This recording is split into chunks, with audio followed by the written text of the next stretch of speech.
Brilliant deduction. Now, if you don't mind, I'm trying to sleep. Somebody! Anybody! Get me out of here! Will you calm down? I've been looking forward to this nap for a long time, but I'm not going to be able to enjoy it if you're going to keep raising this ruckus. And what do you think that's going to accomplish? Putting a dent in the wall, then where will we be? In an even worse situation than we already are. That's where not only will we be stuck, but the walls of the elevator will be so dented it won't be able to go up the shaft properly. Is that what you want? To make this elevator a permanent home? Because if so, by all means, carry on. Help! Calm down! I wasn't serious about the wall denting thing. You're not strong enough to cause that much damage. I always said that so you'd stop making so much noise. I'm going to die in here. I highly doubt it. Eventually, someone will realize the elevator isn't working and they'll come and get us out. Stop worrying. Do you really think so? Yes. Now relax. I suggest you even take a little nap. It's what I was trying to do. You're right. You're right. My panicking isn't going to get me anywhere. You got it. Now, if you don't mind.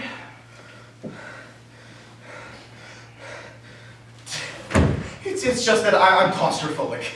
Not fully, but enough for problems in small spaces. I mean, really small spaces. This kind I wouldn't usually have a problem with, but the second it got stuck, then my claustrophobia kicked in. I mean, there's something about being trapped that really makes everything so much worse. Well, if you have trouble with elevators, never get into one of these. Talk about claustrophobic. When the lid comes on, let me tell you, there is zero breathing room. Makes the elevator seem positively spacious. Somebody please get me out of here! Are you always this uptight? I am, when I'm in an elevator that won't move and talking to someone in a coffin. Now that I think about it, if it weren't for you, I wouldn't be trapped in here in the first place. Oh, sure. Blame the guy in the coffin. It's my fault that the rickety elevator broke down again. And I'm also the reason that you're having a panic attack. Yes, blame it all on me. All right, maybe it's not all your fault. Thank you. I'm glad you can see some sort of reason. No, what I don't understand is why no one can hear me. I mean, I'm shouting as loud as I can! They can probably hear you, but they don't care. Clearly, you can't take a joke. Don't worry. Eventually, someone will realize that you're missing and they'll come looking. At the very least, they'll miss me. I am the one with the coffin, after all. Do you really think no one can hear me? Positive. This elevator's like a tomb. Sound does not come in, and it does not go out. Which, since we're in a funeral home, is pretty fitting.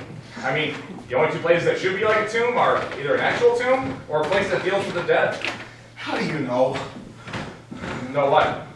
That no one can hear you? Well, it's simple. I've been around for a while. And since there's not much to do but lay around, I've learned a lot.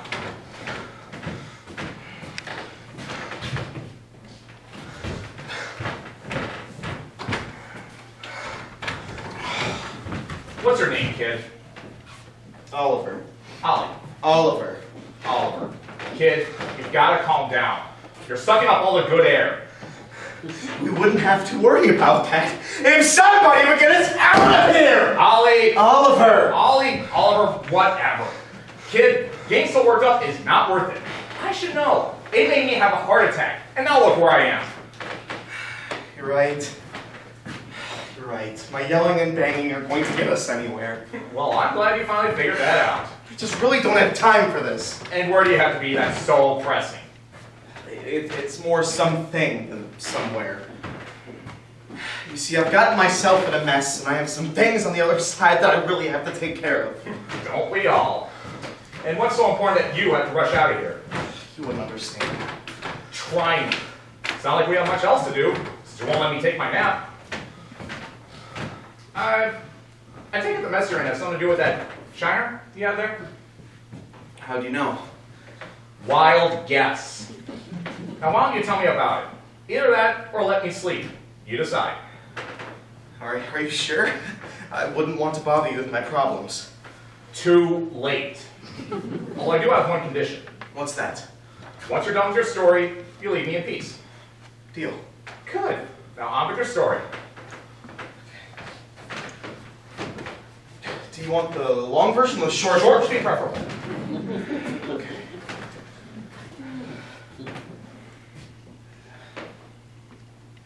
got in a fight with my brother. That's it?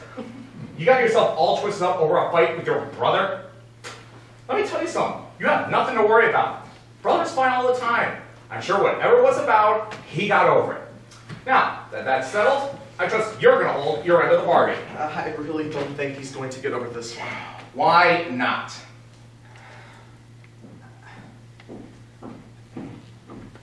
I tried to steal his wife. You did what? Well, she wasn't technically his wife yet. They were still at the speak now or forever hold your peace part. Let me get this straight. You were at the wedding, your brother was close to kissing the bride, and you tried to run off with his soon-to-be wife? You're brilliant, kid. You're truly brilliant. I hope you weren't part of the wedding party. You were in the wedding party. I was the best man. What's wrong with you?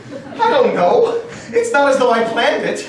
The minister asked if anyone had anything to say, and all these words suddenly came out of my mouth. Stupid. I know. What did you say exactly? That I love Sophia. That I loved her since the moment I saw her, and that I knew that she was the one for me.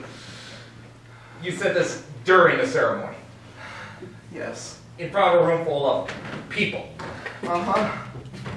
People who were there, all dressed up, and there to see your brother marry this Sophia woman. Yeah. No wonder your brother hit you. I would have done the same thing. And who does something like that? Proclaiming your love for someone as they're about to say their I do's? You're out of your mind. My brother didn't hit me. What? Peter didn't hit me. I take it your brother is Peter. Yes. And you say he did hit you. No, he didn't. Then who did? Sophia. The bride? Yes.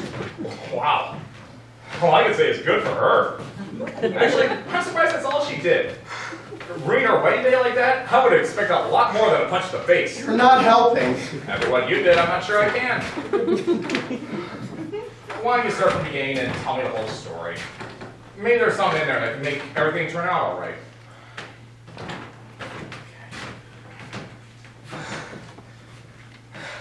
Well, it all started when Peter brought Sophia by to meet the family for the first time. I thought it'd be like any other time Peter brought a girl by. I'd politely greet her, and that would be that. But this time was different. I knew the moment I saw her That she was the one for you. Got it? Go on. well, I wanted to tell her right then and there. But she was dating my brother. What could I do? Well, you certainly thought of something later on. So I kept quiet. I figured it would only be a matter of time before Sophia realized that Peter was not the right guy for her, and would see me and know that I was. After that, we'd be a couple, get married, and spend the rest of our lives together. You read far too many romance novels. Only on rare occasions does that happen in real life. But it does happen. Not for you, it didn't. Even though we became close friends, it didn't. And I really did think it would, because every time she had a problem with my brother, she'd come to me for advice. And afterwards, she'd tell me how much better I made her feel and how glad she was that I was a part of her life. And every time she said this, you fell for her even harder. Yes! I just couldn't understand why she didn't feel the same. Why she kept going back to my brother. It's not like they had any major arguments or anything, just little things. But I could see they didn't work. Is that the truth, or is it what you wanted to see? I don't know anymore. Once they got engaged, everyone kept saying how perfect of a couple they made.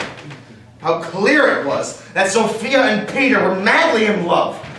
The more I heard this, the more furious I became because I knew they were wrong. You and Sophia were the perfect couple. Yes! It was supposed to be me and Sophia at the altar, together, getting married.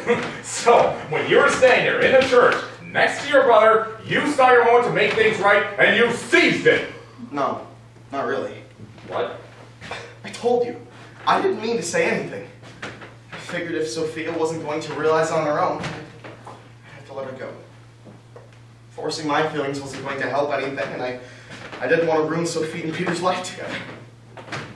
care how much they hurt. Well, that's very admirable. What happened to that plan?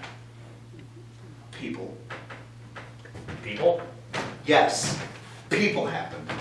At the church, everyone kept asking me when I was going to get married, if I had found Miss Right. And then they went into how time was running out and I wasn't getting any younger. And wasn't it time that I settled down like my brother? Over and over this happened. I even got it from the groomsmen as I was helping my brother get ready. By the time I got to the ceremony, I was ready to snap. And you did.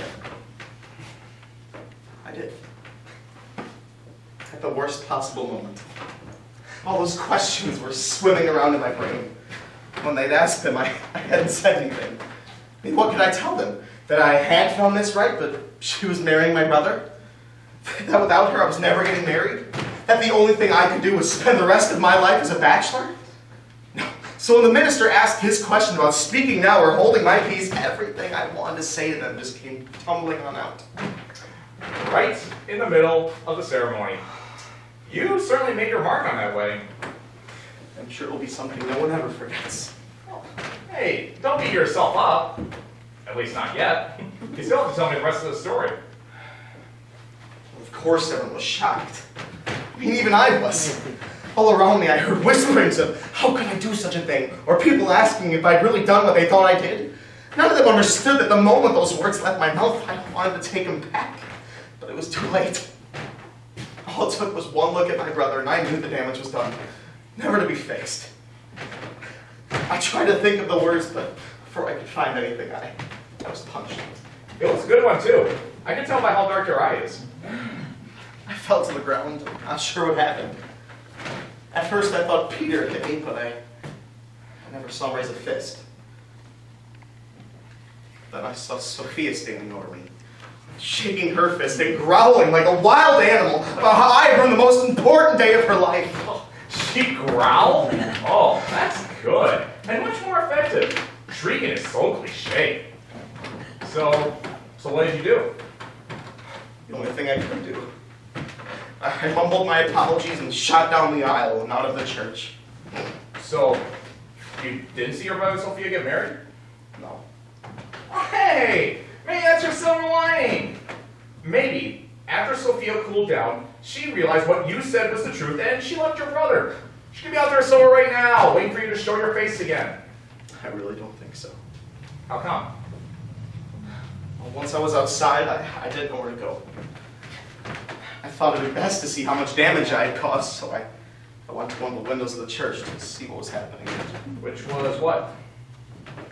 Sophia and Peter were standing at the altar again, holding hands. Everyone had taken their seats. The minister was reading from his Bible. They were continuing the ceremony. I knew I wouldn't be able to handle sticking around and watching, so I made a run for it. And you've been running ever since. Well, I don't know what else to do. I mean, I ruined their wedding day for the rest of their lives. And not just their lives, but everyone else who's a part of it. The most memorable part of the day will not be Sophia and Peter getting married, but me making a mess of things. After doing that, how can I show my face to any one of them ever again? Well, considering your current circumstances, that would be a difficult thing for you to do, even if you tried. I've been racking my brain to think of any way to fix what I've done. I just can't find anything. Well, sometimes there isn't a set way, but let me tell you, you are not going to get things rolling until you have at least some understanding about people's mindsets. And how am I supposed to get that? You're gonna have to reach out and talk to someone who's involved. They'll be able to tell you what people are thinking. I'm sure that Sophia and Peter never want to see me again. Don't start with them. Try someone more neutral. Is there a relative that you can talk to? Not really. I have a lot of relatives, but I'm sure that none of them want anything to do with me right now. Well, you don't know that. For all you know, they could be looking back and laughing at the entire situation. How long has it been since the wedding? I don't know, a few days, a week maybe. Everything's been kind of a blur. That's all? Okay. They're probably not laughing about it now, but it doesn't mean they won't someday. Someday. When is someday? Not today. How do I know when I've reached someday? You're not going to know it until you at least try talking to someone. Anyone. I'm talking to you! Yes, but as you recall, I was not at the wedding.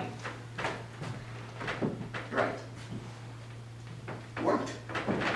And you really don't care about any of this anyways. Hey, I take offense to that. I'm sorry. It's just that what happens next doesn't affect your life in any way. I'll give you that, but it doesn't mean I don't care. Thanks. So how do you suggest I reach out? That you're going to have to figure out for yourself.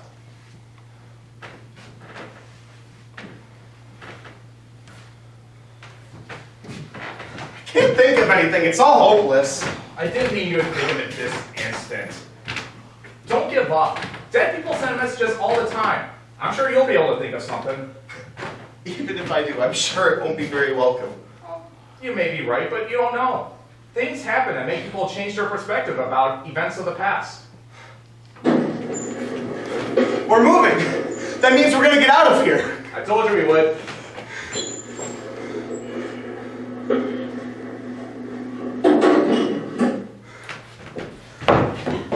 Mr. Johnson, how many times have I told you the coffins are not for personal use? Sorry, Mrs. Wesley, ma'am. But I figured since the elevator was stuck, there wouldn't be any harm in my taking a little nap with her. Not in my coffins or on my watch. I am paying you to do a job, Floyd, not take naps. Yes, ma'am. I understand every word you're saying, ma'am. Good. See that you do. Wait, What is it now? where's the urn I asked you to bring upstairs? It's not in the receiving room as it should be. Oh, it's right here. See? It's all here. Don't do that. We don't want any ashes scattering around. It might encourage the spirit of the deceased to make an appearance. I think it might be a little late for that. Don't say these things. The last thing we want is for anyone to believe this establishment is haunted. Funeral homes have a bad enough reputation as it is. We are not going to say or do anything to further these perceptions. If you say so. Yeah, no, please give me the urn. I'll take it. I can put it in the receiving room after I put away the coffin. You most certainly will not. The urn should never have been with the coffin in the first place. I asked you to bring it up hours ago so it would be ready and available for the family. Well, I figured it'd be best to bring it up in the coffin elevator when it became time to move one of the coffins. That way, I wouldn't have to go all the way up those stairs, back to my heart, you know, and I would kill two birds with one stone. Your two birds theory has kept a grieving family waiting. The Wisps are here to collect their loved one. You would know this if you hadn't been gallivanting around in the elevator. I did not tell the elevator to get stuck. That is beside the point. This should have been upstairs hours ago. It is hard enough to have to collect the ashes of your son. But to be told they've gone missing, that is unconscionable. Son? Yes, a young man, a terrible tragedy. He was killed by a car on his very own brother's wedding day. On his wedding day? Yeah, but young Mr. Wisp didn't look before running into the street. No one in the church even knew what had happened until after the service. When the party came out onto the stairs, they saw the ambulance. That's how they received the news. That's terrible, but why wasn't he at the wedding ceremony? I mean, it was his own brother getting married. I don't know, some sort of family dispute. Not that it's any of my business or yours. You're right. You're right. So who's all here? I beg your pardon? Who's here to collect the ashes? His family, of course. His entire family? I assume so, although I didn't ask for a family tree. There are a great number of people waiting for this urn. Even his brother, the one who got married? Yes, Mr. Wisp's brother and bride are here. Why are you so interested? You've never shown any particular interest in the deceased before. No reason. It's just that, well, after spending so much time together in an elevator, you feel you get to know a guy. No, don't be cheeky. It's just going to distress the bereaved. Now you take this coffin up to the showroom, like I asked you, before I start to rethink your employment. I will take Mr. Wisp to his family. Well, so long, Ollie. I think you're well on your way to finding the answers you've been looking for. But you thought that the elevator was claustrophobic. Wait till you take a good look at that urn.